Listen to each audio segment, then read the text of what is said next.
महर्षि महेश योगी, जिनका जन्म 12 जनवरी 1918 को रायपुर के यानी छत्तीसगढ़ की राजधानी रायपुर के पांडुका गांव में हुआ था और 2008 में नीदरलैंड में उन्होंने अपने शरीर को त्यागा था।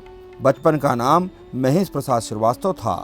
बेहद मध्यम वर्गीय परिवार में उनका जन्म होता है। किराए के छोटे मकान में वो रहते हैं और अपने जीवन जो है उसको आगे बढ़ाते हैं, लेकिन एक सोच रहती है, एक प्रेरणा रहती है, एक ऊर्जा रहती है जो इंसान को दूसरे से अलग करने की प्रेरणा देती है। महर्षि महेश योगी ने देश ही नहीं बल्कि दुनिया के 2 से अधिक देशों में वैदिक संस्कृति को पहुंचाने का सफल कार्य किया है। उनके बचपन का नाम महेश प्रसाद श्रीवास्तव था।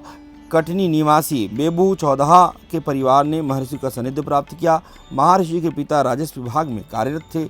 नौकरी के सिलसिले में उनका तबादला कटनी हुआ था और रघुनाथगंज में किराए के मकान में रहते थे। इसके बाद उनका तबादला जबलपुर हो गया।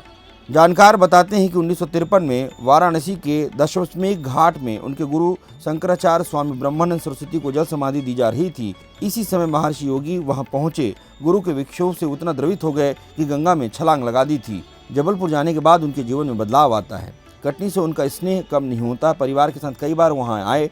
कुछ वर्ष पहले तक महर्षि महेश योगी की बहन और उनके न्याय भी आया करते थे। महर्षि महेश योगी ने हितकारिणी स्कूल से मैट्रिक उत्तीर्ण करने के इलाहाबाद विश्वविद्यालय से बीएससी की पढ़ाई की और गन कैरिज फैक्ट्री में नौकरी भी की। इसी बीच उनकी मुलाकात स्वामी ब्रह्मानंद सरस्वती से हुई। कटनी जिला के करौंदी ग्राम स्थित महर्षि आश्रम में आज भी विश्व के कोने कोने से उनके अनुयायी वहां पहुंचते हैं। महर्षि ने भारतीय संस्कृति के संदेशवाहक, आध्यात्मिक महापुरुष, विश्व बंधुत्व और आधुनिकता व संसार के महान समन्वयक होने का गौरव हासिल किया है। आज पूरे विश्व में उनके अनुयायी हैं। जो भारत की सनातन संस्कृति है, सभ्यता है और वैदिक जो संस्कृति है उसको विश्व के कोने कोने तक उन्होंने पहुंचाया है। महर्षि योगी ने संपूर्ण दुनिया को शांति और सदाचार की शिक्षा दी और विश्व में भारत का नाम रोशन किया। महर्षि महेश योगी ने स्नातकोत्तर की उपाधि के बाद भारतीय वैदिक दर्शन की शिक्षा अर्जित की।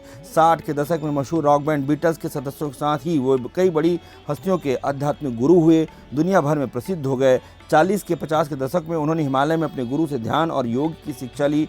अपने इसी ज्ञान के द्वारा महर्षि योगी ने आध्यात्मिक ज्ञान बांटना शुरू किया। तो सबसे प्रेरणादायी बात यह है कि जीवन में जो शुरुआत होती है वही हमारा अंत है, वही हमारा भाग्य है। हम ये मान लेते हैं ईश्वर हमें किसी न किसी एक अच्छे कार्य के लिए भेजे रहते हैं। इस बात का भी हमें स्मरण होना चाहिए। अगर आपको हमारा वीडियो अच्छा लगा फेसबुक पेज पर लाइक करें और यूट्यूब पर सब्सक्राइब करें।